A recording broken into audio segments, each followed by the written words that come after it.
반갑습니다, 여러분. 강승입니다. 자, 생각의 틀을 깨는 힘있는 윤리, 탐스러운 윤리와 사상 그 53강. 자, 오늘 이 시간에는요, 책임윤리, 여성주의 윤리, 배려윤리에 관해서 배우게 될 텐데요. 이 사상들은 우리가 앞에서 배웠던 사상들에 관해서 또 어떤 새로운 시각을 제시하고 새로운 대안을 제시하는지 우리의 생각의 틀을 한번 깨보도록 할 텐데요. 자, 오늘 얘기를 하다 보면요, 앞서서 공부했던 철학자들 중에 칸트, 롤스 기억나시죠? 이 도덕 윤리 교과에서 굉장히 중요하게 거론되는 인물들이었었는데, 그들 윤리학이 지향하고 있는 방향에 관해서 비판적인 시각을 제시하는 새로운 시각들이 나타날 겁니다. 자, 그런 시각들을 여러분들이 타당한지, 매력 있는지, 논리적인지 한번 검증해보고 그 흥미를 느껴봤으면 좋겠습니다. 자, 그럼 바로 본론으로 들어가 볼까요? 오늘 첫 번째 단계, 첫 번째 스텝을 밟으면서요, 지금부터 얘기할 책임윤리, 여성주의윤리, 배려윤리가 전반적으로 무엇을 주장하고 있는지, 어떤 특성들을 가지고 있는지 한번 짚어봐 드리겠습니다. 자, 전반적인 틀을 한번 맛을 보지요.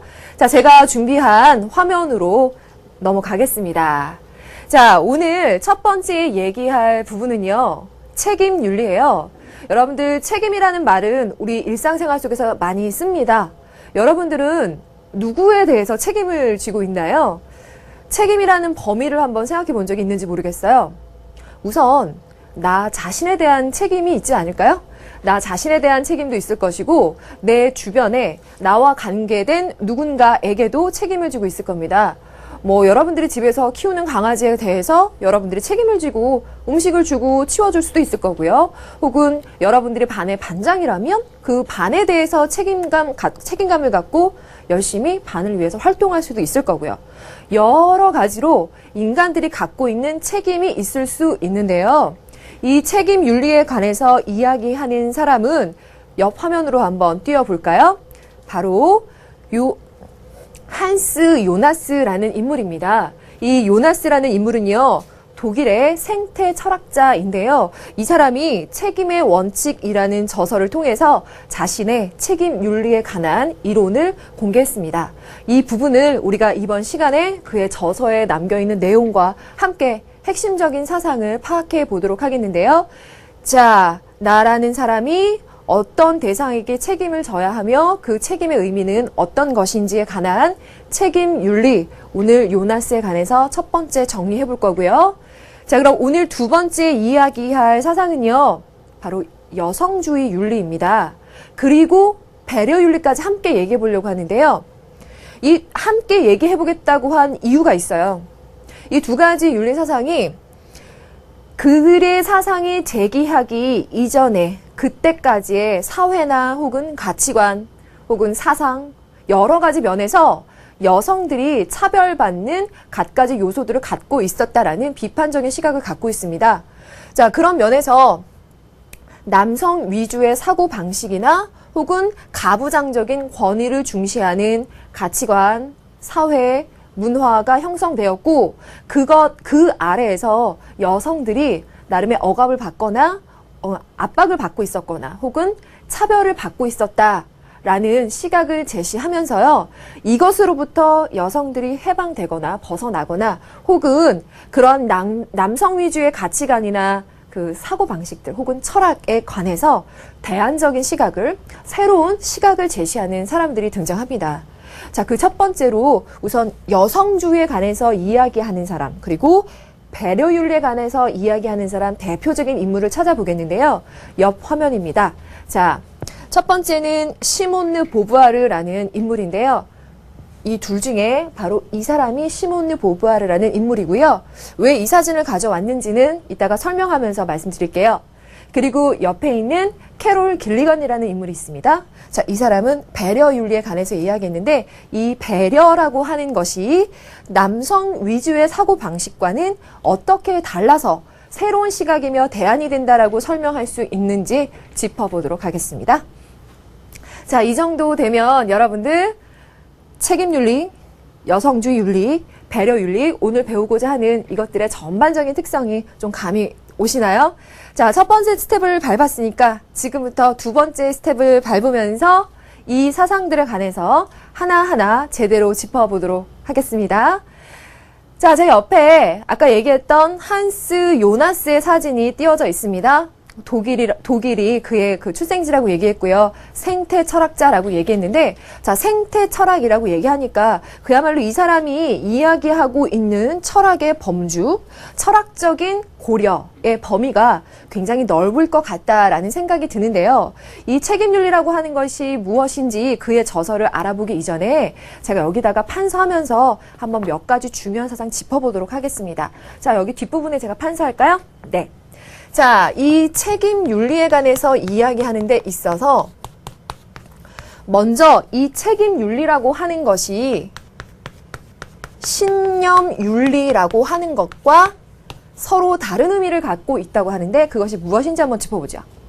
신념 윤리라고 하는 것은요, 어떠한 행위에 있어서 그 행위가 선한 의도를 갖고 있었는지를 중요하게 보는 입장을 신념윤리라고 합니다. 자, 그래서 너가 어떤 행동을 했을 때 그 행동이 어떠한 의도나 동기에서 시작이 되었는지, 따라서 그 동기나 의도가 선했는지의 여부를 도덕적인 행동인가 아닌가의 그 판단 기준으로 삼는 그런 입장이라고 볼 수 있겠죠. 그럼 여러분들 하나만 더 생각해 봅시다. 그러한 동기가 선했냐 그렇지 않았냐를 생각해 볼 수도 있겠지만, 우리들이 어떤 행동을 했을 때 우리들은 그 행동의 결과가 어떨 것인지 예측할 수 있는 능력이 있죠. 그렇죠? 그렇게 결과를 예측할 수 있다면 그러한 결과에 대한 책임은 어떻게 해야 될까요? 예, 여기에 대한 고민이 바로 책임윤리의 영역이라고 할 수 있을 거예요. 책임윤리라고 하는 것은 행위의 예측 가능한 결과, 물론 우리가 예측할 수 없는 범위에 그 예측을 넘어서는 그런 영역에 관해서까지 뭐 말할 수는 없겠지만, 이러한 행동을 했을 때 이런 결과가 있을 것이다 라고 우리가 일상적으로 예측할 수 있는 그 범위 내에서 결과에 대해서 엄격한 책임을 묻고 고려해 봐야 된다라고 하는 것이 책임윤리의 영역입니다. 그래서 이 두 가지는 이 윤리라는 그 전반적인 영역에서 이제 두 가지의 영역을 한번 나눠본 그런 용어라고 할 수 있고요. 그런 의미에서 오늘 얘기하려고 하는 책임윤리가 이 영역에 들어간다라고 하는 걸 알고 시작하자는 얘기입니다. 자, 그럼 요나스가 이 책임윤리에 관해서 이야기할 때 어떠한 배경 속에서 이런 사상이 나오게 됐는지 한번 시대적인 배경부터 살펴보면요. 지금 현대윤리를 배우고 있어요. 이 인물도 현대에 등장한 사상가인데, 이렇게 20세기 현대 사회에 들어와서 어떠한 특성을 이 사회가 갖고 있는지 한번 짚어볼까요? 여러분들이 전반적으로 다 알고 있는 특성들일 텐데요. 우선 과거의 사회에 비해서 이 사회의 규모, 그리고 그 속에 살아가는 사람들이 굉장히 많아지고 커지고 양적으로 질적으로 크게 팽창했다라고 평가할 수 있을 거예요. 이렇게 사회가 팽창하면서 그 사회 속에 살아가는 개인들의 삶의 모습은 어떤가 한번 생각해 보면요. 그 개인들은요, 오히려 고립되었다라는 이야기를 하죠. 뭐 군중 속의 고독 이런 얘기들도 하는데, 내가 살아가고 있는 이 사회 집단은 굉장히 규모가 크고 다양한 활동들을 하지만 그 속에서의 나라는 개인은 오히려 원자화되거나 고립되거나 혹은 고독하거나 이런 문제들을 많이 겪고 있습니다. 그래서 이 개인들이 고립되고요. 혹은 이 개인들이 익명성 속에 가려지게 되죠. 익명성이라는 이야기는 여러분들이 많이 접해봤을 텐데, 뭐 현대사회에서 정보화로 인해 생겨나는 특성들 하면서도 익명성의 특성을 얘기하죠. 나라는 존재에 대해서 가린 상태에서 활동할 수도 있는 여러 가지 특성들을 이야기할 때 개인들의 익명성에 관해서 이야기합니다. 자, 이렇게 큰 사회 속에서 오히려 개인들은 혼자 독립적으로 고립화돼서 활동하거나 혹은 익명성 속에 그 개인의 존재를 가릴 수 있는 그 특성으로 인해서 우리가 생각해 볼 수 있는 것은요, 공동의 책임 문제예요. 우리 개개인들이 나 아닌 다른 사람 혹은 나 아닌 그 사람이 아니라고 하더라도요. 다른 존재들 혹은 내가 속한 사회에 관해서 책임질 영역이 있을 텐데 그렇게 책임져야 하는 혹은 공동으로 책임져야 하는 이 부분에 관해서 공동 책임이 무책임으로 함몰되어 버렸다라는 겁니다. 사람은 너무 많고 그 속에 나라는 존재를 숨겨버리고 그럼으로써 그 큰 사회 속에서 이렇게 공동으로 책임질 부분이 숨겨져 버리는, 없어져 버리는, 사라져 버리는 현상에 관해서 문제의식을 갖고 있습니다. 또 타인에 대한 책임도 역시 문제가 되고 있을 거고요. 자, 여기다가 또 하나 생각을 해보면 지금 여기에서는 사회 자체에 대해서 한번 생각을 해봤는데 이러한 거대한 사회를 이끌 수 있었던 뭐 동력 중에 하나를 우리가 과학기술의 발달을 이야기할 수 있겠죠. 자, 그런데 이 과학기술의 발달로 인해서 인류가 겪는 혜택도 있겠지만 그에 따른 문제 상황들도 분명히 있겠죠. 여러분들, 예를 들어 핵에 관련된 과학기술이 발전함으로써 우리 인간들이 예전에 꿈꿀 수 없었던 많은 동력을 얻거나 많은 혜택을 누릴 수도 있겠지만 만약에 그 핵이 잘못됐을 경우에 인류가 겪게 될 위험은 사실 잘 예측이 되지 않을 정도로 끔찍합니다. 또 예를 들어 생명공학이라고 하는 것이 지금 굉장히 많이 발달해서 예전에 생각해보지 못했던 여러 가지 것들을 발명해낼 수 있거나 개발해낼 수 있었는데 만약에 이러한 것들이 자칫 잘못된다거나 악용된다거나 어떤 부작용을 일으켰을 때 그것으로 인해서 생겨나는 문제점들은 어떻게 돌이킬 수가 있을까? 어떻게 해결할 수 있을까라고 한다면 이건 굉장히 심각한 문제라는 생각이 들어요. 그렇죠? 자, 이러한 것들을 위험사회라고 한번 칭해 봅시다. 자, 이 위험사회라는 의미는 지금 말한 것처럼 과학기술의 발달로 인해서 혜택을 받지만 오히려 그것이 우리에게 주는 여러 위험한 요소들에 관해서도 한번 생각을 해봐야 된다라는 부분이고요. 또한 이러한 얘기도 있습니다. 도구적인 인간과 이성적인 인간. 이 용어 자체 우리가 막 촉을 세우고 구별해 볼 필요가 있는 건 아니지만 맥락상 한번 얘기를 해보면요. 인간이 가진 특성 중에서 합리적인 이성이라고 하는 걸 굉장히 중요하게 생각하죠. 그래서 때로는 인간답다라고 할 때 이 이성의 능력을 잘 발휘한 사람이 인간답다라고 표현하는 그런 표현이 있을 정도로 인간이 이성을 가지고 있다는 건 굉장히 중요한 능력 중에 하나고 특성 중에 하나일 겁니다. 그런데 인간이 갖고 있는 이런 이성이라고 하는 거는요.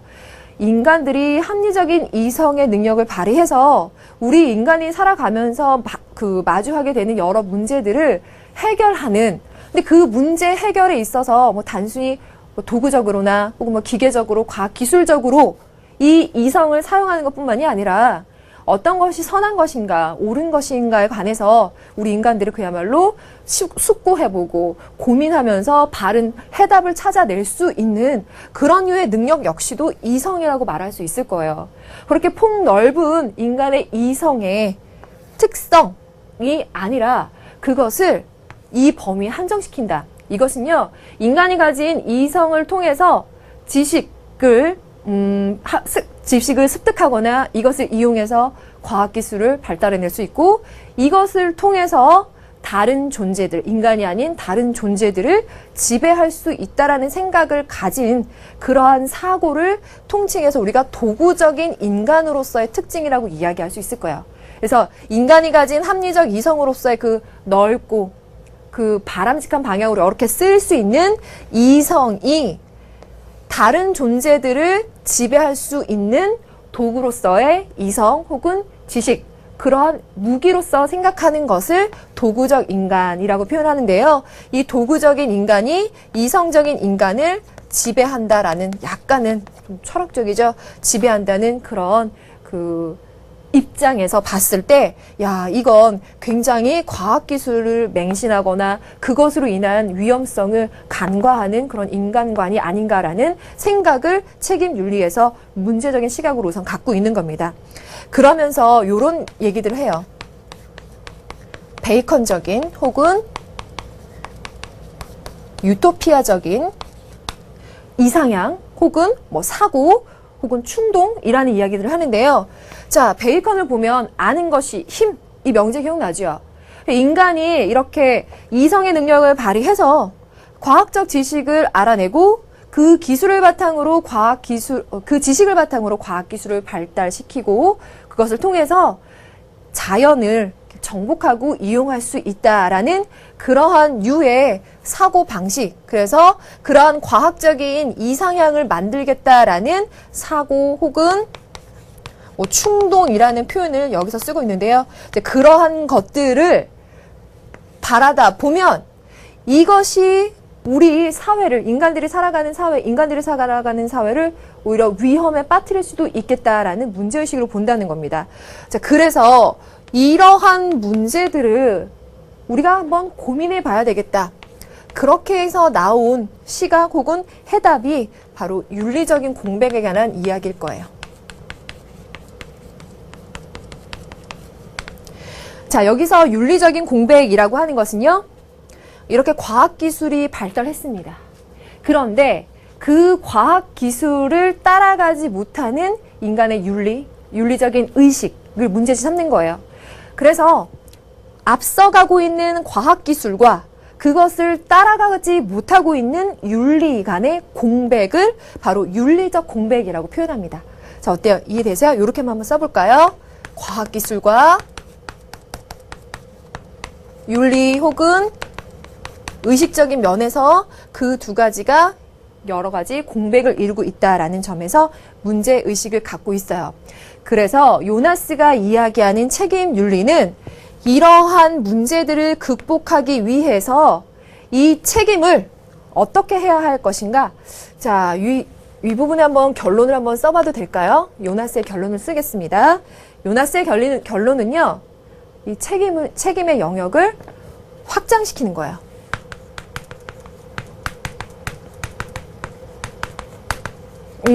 제가 이 사람이 생태 철학자라고 이야기를 하면서 이 생태에 관해서 관심을 갖고 있다는 것 자체가 윤리적인 배려의 범위가 굉장히 넓어지지 않겠느냐라는 말을 던진 적 있죠.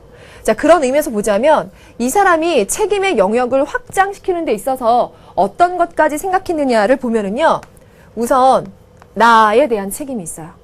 여러분들은 여러분 자신에 대한 책임이 있는 거예요. 지금 여러분들이 하고 있는 생각이나 그것을 실천하기 위한 행동들이 사실은 후에 여러분들의 모습을 만들 테고 그것에 관해서 책임을 지는 거겠죠.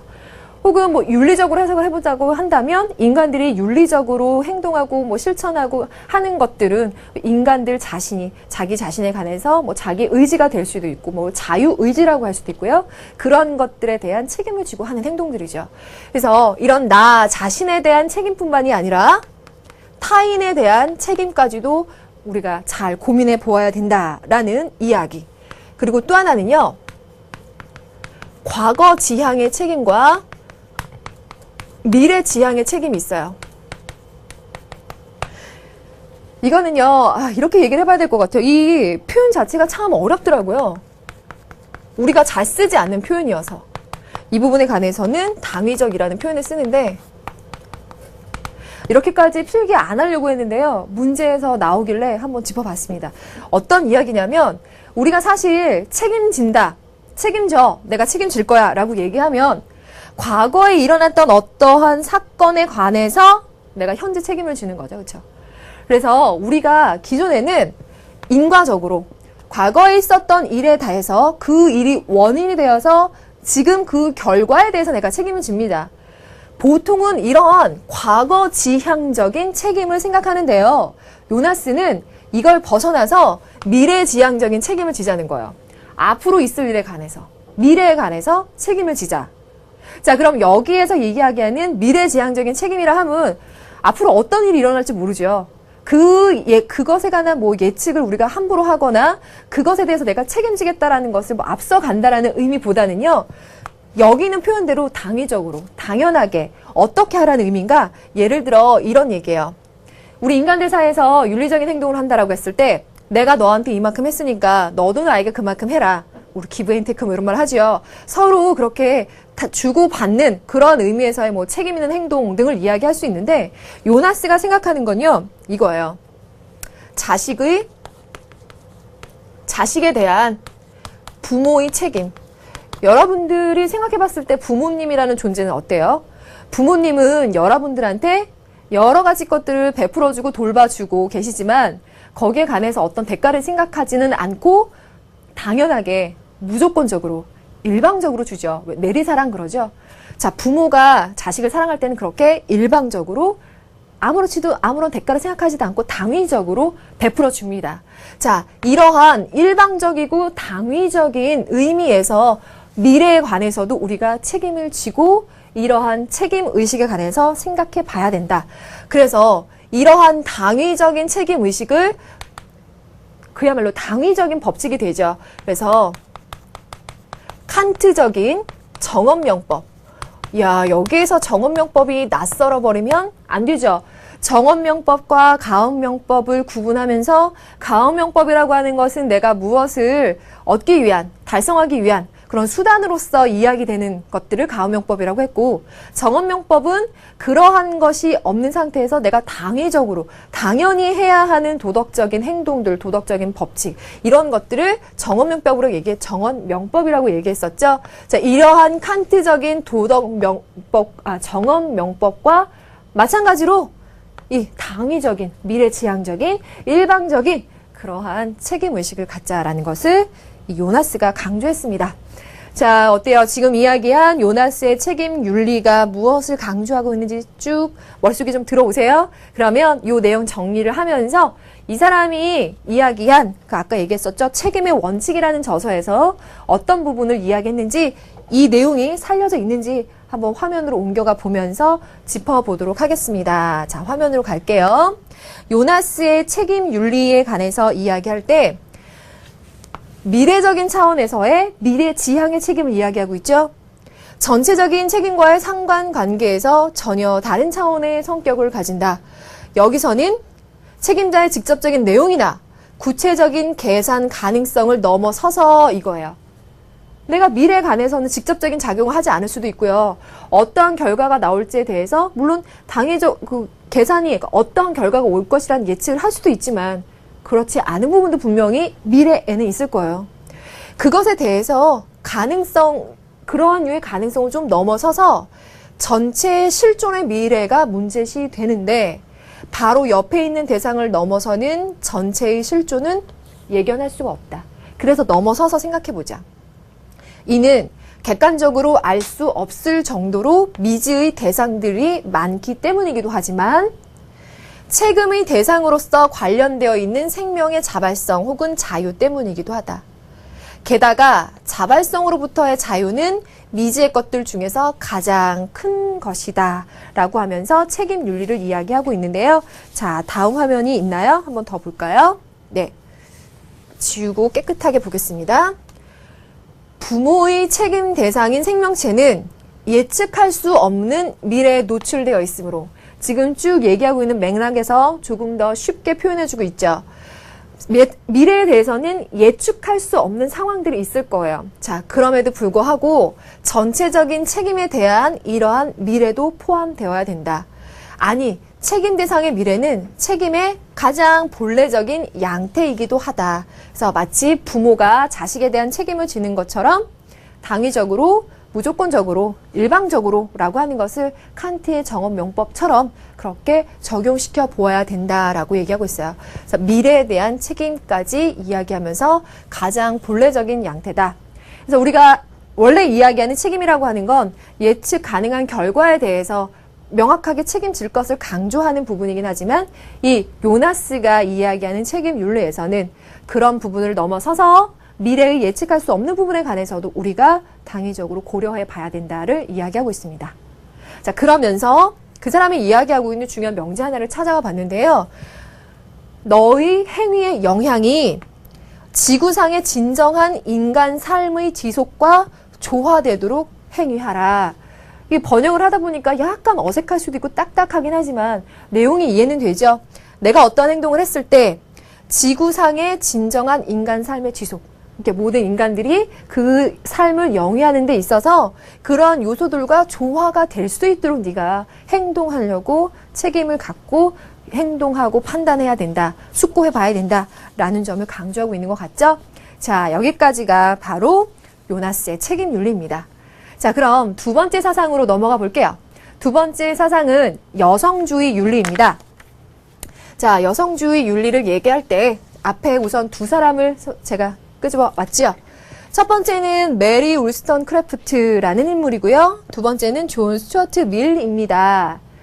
자, 이 사람들 얼굴 자체가 중요한 건 아니지만 우선 이 사람은 여러분들 눈에 익죠. 자, 이 사람 존 스튜어트 밀은 눈에 익어요. 왜죠? 이 사람은 바로 공리주의 철학자였어요.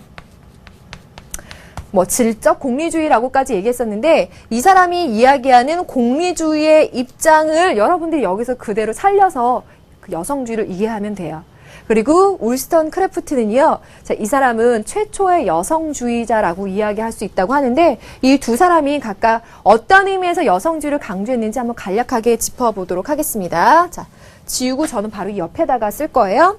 자, 우선 울스턴 크래프트는요, 이 사람은 남성과 여성, 간단하게 필기하기 위해서 제가 이런 표현을 쓸게요. 이해해 주세요. 남성과 여성이 공통점이 있어요. 어떤 점이 공통점일까? 바로 합리적인 이성의 능력을 갖고 있다는 거예요. 동등하다는 거죠. 남성과 여성은 이런 이성의 능력을 가진 존재라는 점에서 동등한 존재인데 이 남성과 여성 간에 차별이 발생했어요. 이 차별은 어디에서 기인하느냐라고 했을 때 바로 차별적인 사회 구조 때문이라고 보는 거죠. 사회 구조 때문에 차별이 발생한다. 자, 그래서 울스턴 크래프트는 여성에게도 교육의 기회를 제공함으로써 이런 차별적인 요소들, 차별적인 사회 구조를 타파하도록 해야 한다라고 주장했습니다. 자, 이것이 바로 울스턴 크래프트가 이야기하는 여성주의에 대한 접근이고요. 두 번째는 밀에 대해서 얘기해보죠. 밀은 공리주의자라고 얘기했죠. 공리주의자들은 최대 다수의 최대 행복이라는 명제, 맞죠? 그걸 따르고 있어요.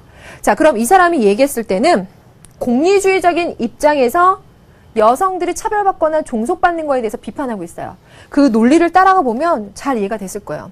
만약에 여성이 차별받아요. 남녀 차별부터 한번 가보겠습니다.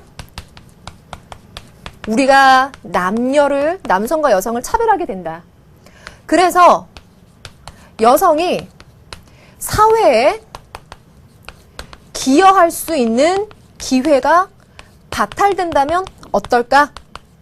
여성들이 사회에 진출해서 뭔가 일을 하고 그것으로 인해서 사회에 기여할 수 있는 기회가 사라진다. 그러면 그 부분에 관해서는 그 부분에 관한 부담은 누가 떠안느냐? 남성이 떠안는다고 보는 거예요.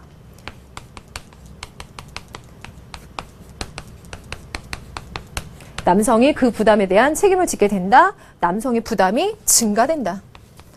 그래서 남성의 부담이 증가된다면 최대 다수의 최대 행복이라는 그 전반적인 원리에서 봤을 때도요.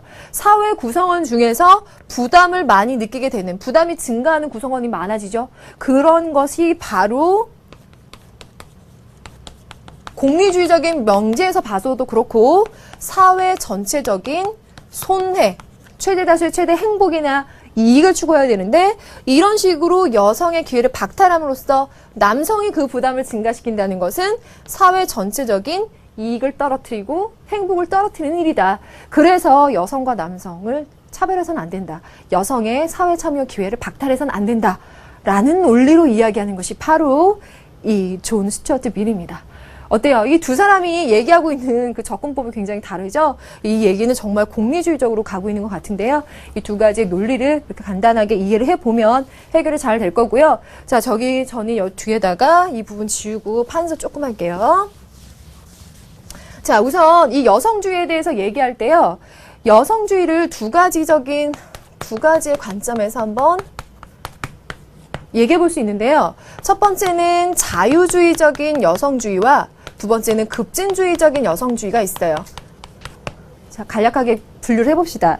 자유주의적인 여성주의는 이 초기에 나타났었던 여성주의의 입장을 대변할 수 있는데 이 부분에서는 법적이고 제도적인 차원에서 여성들이 차별받는 부분을 극복하고자 하는 것들.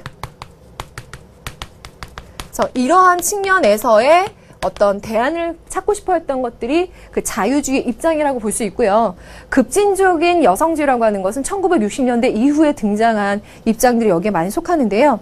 성차별주의라고 불리는 우리 사회 속에 곳곳에 들어있는 뭐 은밀한 형태의 차별이라고 표현을 하는데 여러모로 우리 눈에 보이지 않아도 의식하고 있지 않아도 여러 면에서 남성과 여성을 차별하고 있는 요소들을 극복하자. 그래서 근본적으로 남성 위주의 가치관이나 문화를 한번 바꿔보자 라고 하는 것들이 급진주의적인 여성주의에 들어갑니다.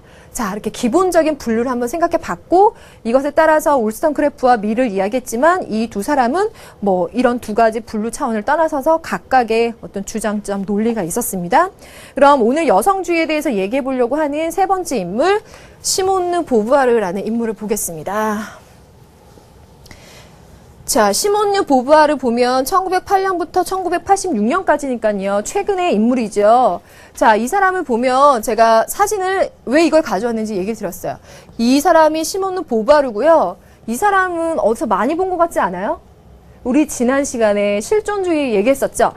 실존주의 중에 샤르트르 생각나시죠?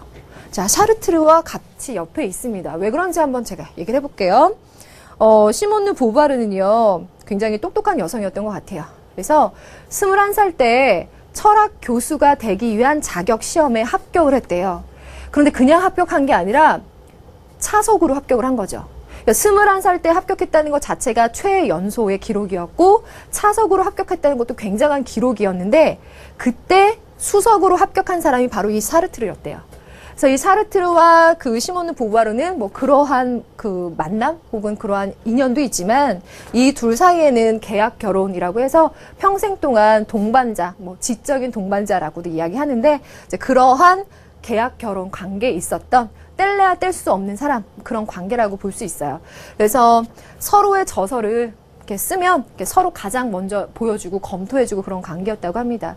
그래서 이 보부아르 이야기할 때 일부러 사진을 이렇게 사르트르가 같이 있는 사진을 가져와 봤는데요. 그냥 이런 뭐 개인적인 삶에 대해서만 이야기하려고 이 사진을 가져온 것도 아니고 또 이런 의미도 있어요. 샤르트르가 실존주의 철학자였죠. 실존주의 철학자 중에서도 우리가 뭐 안가주망이라고 이야기하는데 사회에 참여해서 사회에 자신의 그 입장이나 자신의 생각들을 실현시키고자 하는 사회 참여적인 그런 입장을 가지고 있는 실존주의자 중에 하나가 바로 샤르트르라는 대표 인물이었습니다. 자, 이 보부아르 역시 그와 뗄래야 뗄 수 없었던 이 보부아르 역시도 바로 그런 사회 참여적인 실존주의 입장에 있었어요. 그래서 보부아르도 이 여성주의에 관해서 실존주의적인 입장에서 여성주의를 설명하는 그 사람이에요. 그래서 이래저래 의미가 있을 것 같아서 이 사진을 한번 뽑아와 봤는데요. 자, 이 사람이 이야기하는 여성주의의 입장이라고 하는 게 뭘까? 한번 제가 옆에다가 판사하면서 가볼게요. 바로 떴네요. 자, 우선 이 보부아르가요. 저서가 바로 제2의 성이라는 저서인데 이게 1949년에 집필돼서 나온 이야기인데 이 제2의 성에서 뭐라고 이야기하고 있는지 화면 떴으니까 먼저 보겠습니다. 여자는 태어나는 것이 아니라 만들어지는 것이다 라고 얘기하고 있어요. 그래서 이 부분이 제2의 성에 관한 내용을 가장 잘 함축적으로 보여주고 있는 문장이라고 평합니다. 읽어보면 인간의 수컷이 사회 속에서 취하고 있는 형태는 어떠한 생리적, 심리적, 경제적인 숙명에 의해서가 아니다. 문명 전체가 수컷과 거세체와의 중간 산물을 만들어내서 거기에다가 여성이라는 이름을 붙였을 뿐이다. 자, 남성이 있고요. 그 남성이 아닌 다른 존재에다가 여성이라는 이름을 붙였다는 거예요. 조금 더 깊이 가보면 남성이 주체가 되고요. 그 주체의 타자가 되는 것이 여성이라고 봐요. 한 번 더 읽어볼까요? 자, 타인이 끼어들어야 비로소 타자로서의 개체를 성립시킬 수 있다. 만약 여자아이가 아직 성인이 되기 전부터 또 때로는 아주 어린 유년기부터 이미 성적으로 우리들 눈에 별개의 것으로 비춰지는 일이 있다 하더라도 그것은 이해할 수 없는 본능이 여자아이를 태어날 때부터 수동성, 교태, 모성에 어울리게 해버렸기 때문이 아니라 라고 얘기하고 있어요. 이 부분만 한번 다시 짚어보면, 자, 우리가 여성다움, 이것이 여성성이야. 여성이라면 이런 특성을 가져야 해 라고 하는 여러 가지 성질들이 있어요. 그걸 이 책에서는 뭐 수동성 혹은 교태, 모성애 등등이라고 짚어서 말하고 있는데, 그럼 그런 것들이 본능적이거나 태어날 때부터, 그러니까 선천적으로 정해져 있는 것이냐? 그럼 이 보부아르 입장은 그건 정해져 있는 게 아니라는 거예요. 선천적인 게 아니라는 거죠. 그 여성성은 선천적으로 정해져 있는 것이 아니라, 그 다음 아이의 생활에 타인의 개입이 거의 당초부터 존재하며, 아이는 처음부터 강제적으로 그 인생의 직분을 떠맡지 않으면 안 되게 돼버렸기 때문이다. 이렇게 얘기하고 있습니다. 그래서 이 사회에는 지금까지의 남성 위주 사고방식을 가지고 있었던 사회에는 오직 남성만이 주체예요. 이 남성만이 주체이고 그것의 객체로서, 타인으로서, 타자로서 여성을 설정했다는 거예요.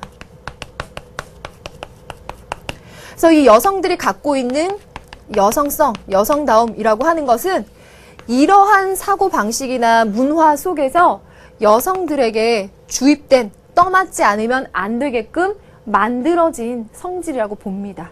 자, 어때요? 이해가 좀 되지 않으세요? 그래서 보부아르는 제2의 성이라고 하면서 여성은 태어나는 거 아니다. 만들어지는 거다라고 설명하고 있습니다. 자, 이 부분을 조금이나마 한번 옆에 정리를 해볼까요? 자, 이렇게 지우고 여기에 쓰겠습니다. 자, 우선 보부아르가 제2의 성이라고 표현했을 때 어떤 뜻으로 얘기를 했을까? 지금 얘기한 것처럼 남성과 여성, 지금까지 사회 구조상 이들을 주체로, 여성을 타자로 설정한 지금까지의 사회 구조나 혹은 전통적인 윤리에 대한 비판 의식을 갖고 여성은 남성과 같이 이렇게 주체로, 하나의 주체로 성립되는 것이 아니라 타자로, 객체로 이렇게 성립하고 있다라고 문제적인 시각을 제시하는 거예요. 그러면서 여자는 태어나는 게 아니라 만들어지는 것. 이라고 얘기했을 땐 여성성, 여성다움이라고 하는 것은 자, 본질이라고 하면 어떤 의미인지 알죠? 본래적인 성질, 타고나는 선천적인 요소, 그런 특징이 아니다라고 얘기하겠죠. 사회적인 구조나 모순에 의해서 구성된 그 사회적인 산물이다, 만들어진 요소다라고 보는 것. 그래서 이렇게 보부아르의 생각을 정리해 보니까 뭐 필기상으로는 많은 내용이 정리되지 않았지만 이 사람의 사상 굉장히 명확하게 와 닿는 것 같아요. 이렇게 보부아르가 그래서 자신의 저서를 통해서 여성에 관한 자신의 시각을 피력했는데요. 이 보부아르 인물은요, 그 파리의 센강에서 37번째 다리에 보부아르 이름이 붙여졌대요. 그래서 파리에서 처음으로 다리에 여성의 이름이 붙여진 거죠. 그만큼 입지가 있는 인물인 것 같은데요.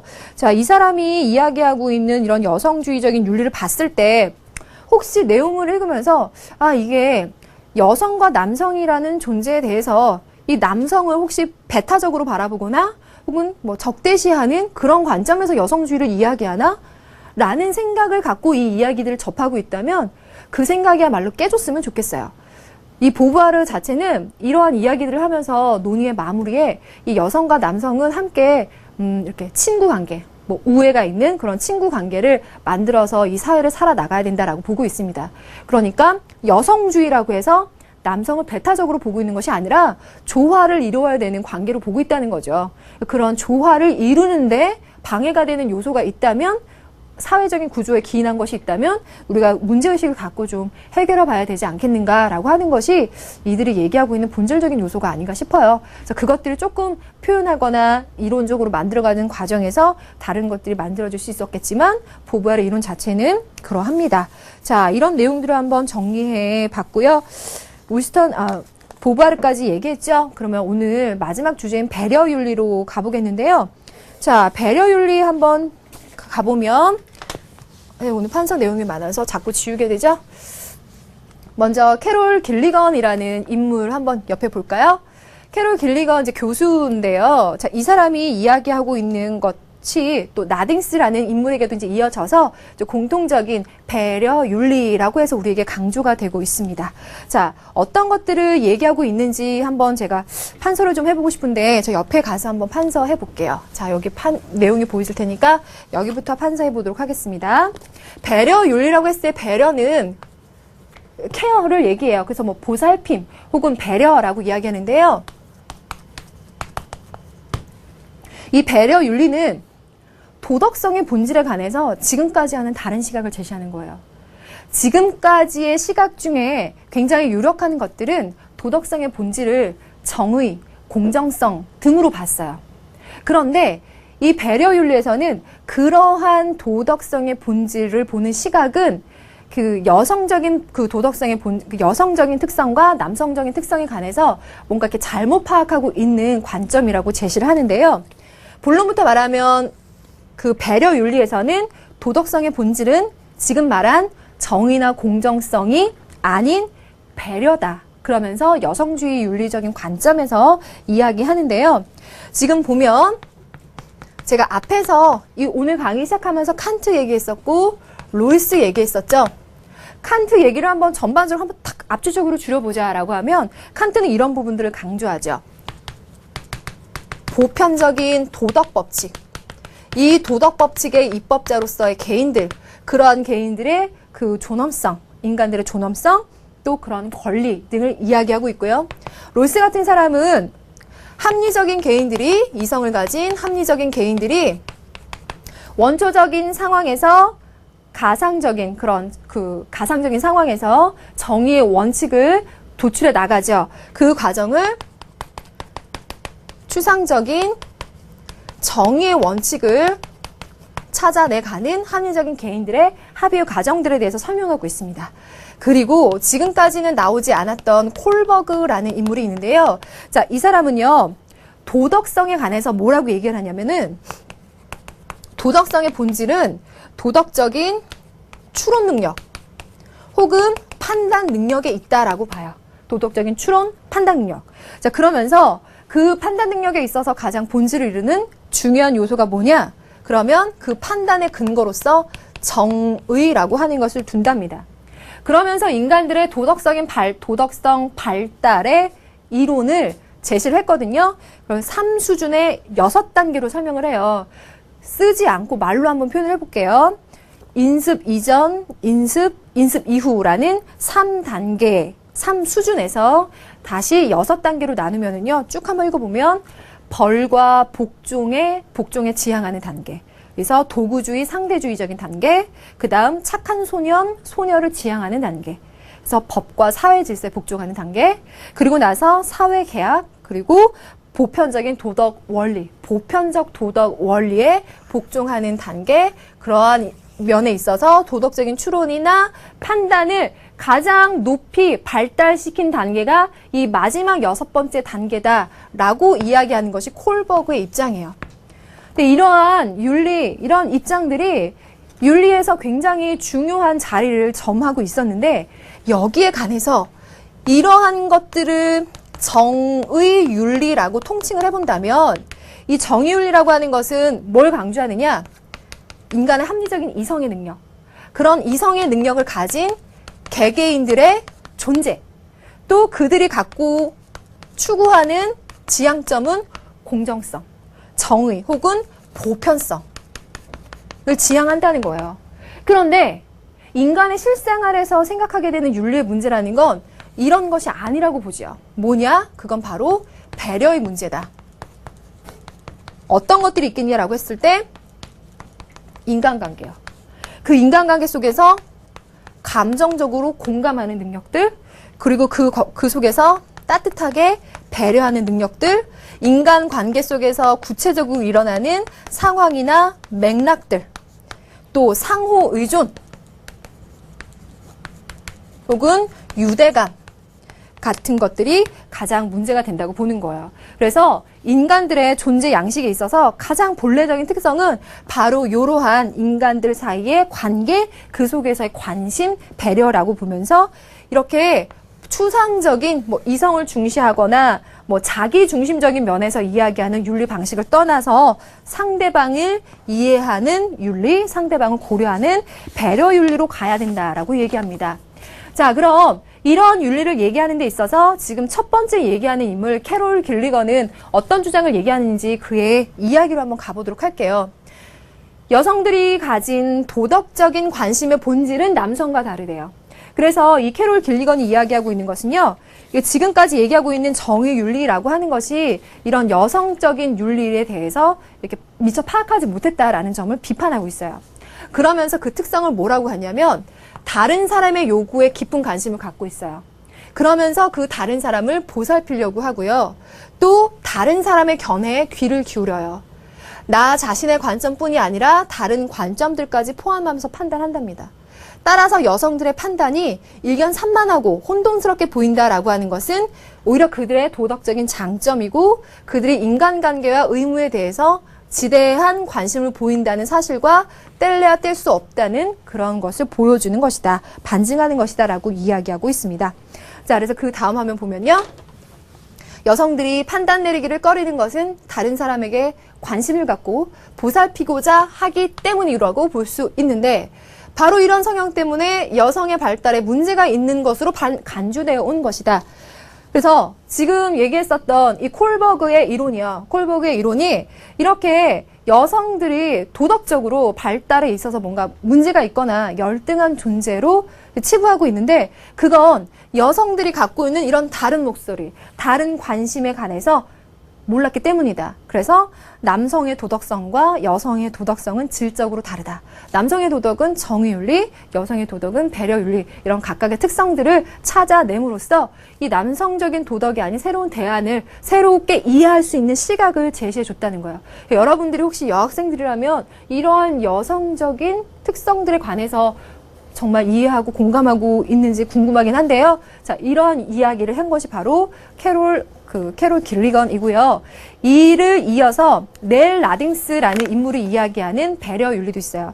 넬 라딩스는요. 자, 여기 밑에도 한번 써볼까요? 저기 옆에다가 하나 1번, 2번 해서 캐롤 길리건과 라딩스에 대해서 한번 써보겠습니다.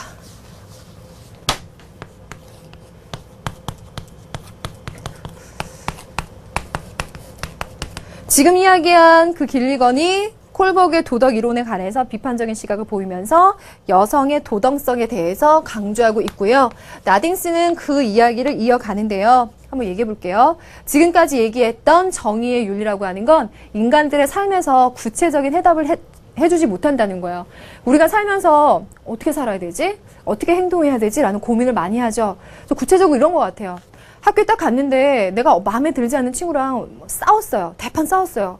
그 친구랑 내일 가서 어떻게 얘기해야 되고 어떻게 화해해야 되지 막 그런 고민들을 많이 하잖아요. 그렇죠? 뭐 그런 류의 고민들을 잘 살펴보면 나 혼자만의 고민, 나 혼자만이 생겨나는 것이라기보다는 다른 사람과의 관계 속에서 생겨나고 그 관계 속에서 어떻게 행동해야 되지 굉장히 신경 쓰이는 경우가 많아요.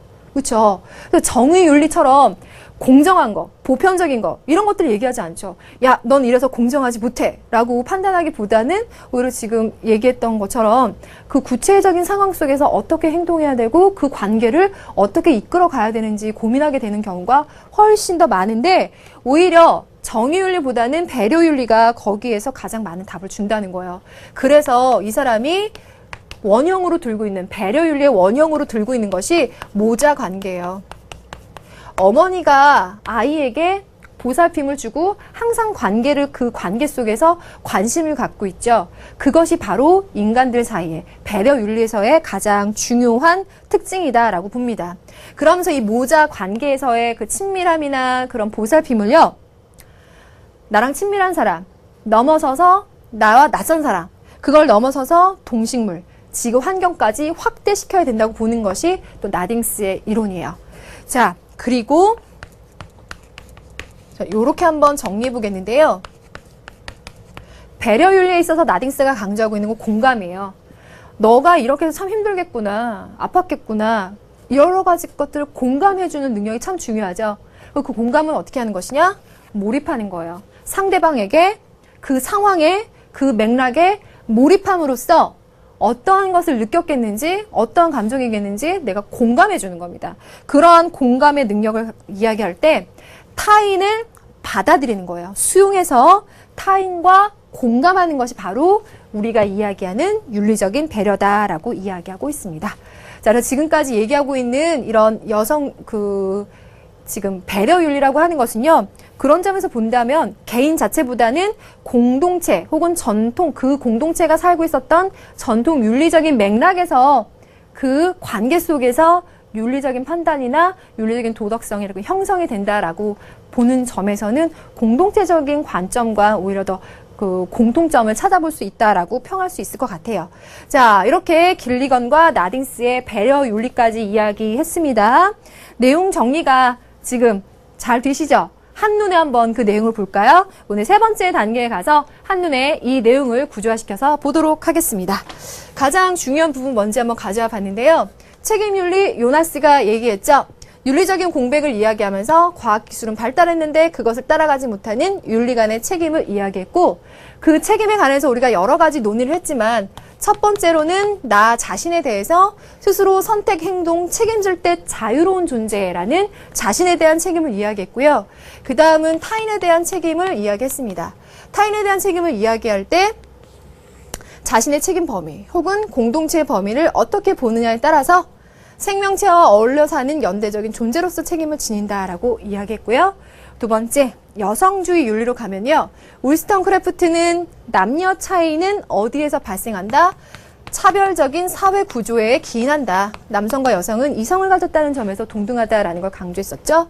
그리고 밀은 공리주의적인 입장에서 여성의 사회 참여를 제한하면 그 부담은 남성한테 가기 때문에 사회 전체적으로 이건 손해가 된다라는 논리였습니다.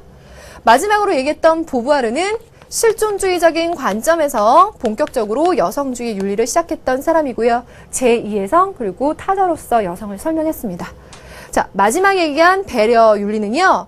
지금까지 얘기했던 윤리가 지나치게 자기중심적이거나 남성 중심적이었던 사고방식을 가지고 있었던 것을 비판하면서 그것을 정의윤리라고 통칭했을 때 그런 것들을 넘어서서 나 중심이 아닌 다른 사람들과의 관계 속에서 그들을 배려하고 공감하고 동정 혹은 연민을 느낄 수 있는 그러한 류의 배려를 강조하는 윤리를 설명했습니다. 자, 오늘 얘기한 철학자들이 지금까지 얘기했었던 철학들에 대해서 또 다른 시각의 틀을 제공하고 그런 점에서 우리 인식의 틀을 조금 한 번 더 깨주는 새로운 대안을 제시하는 새로운 눈을 제공하는 윤리였지 않나라는 생각이 드는데 어떠세요? 자, 오늘 내용 잘 정리해 보시고요. 저는 다음 시간에 이 내용들 함께 문제 풀어보도록 하겠습니다. 수고 많았습니다.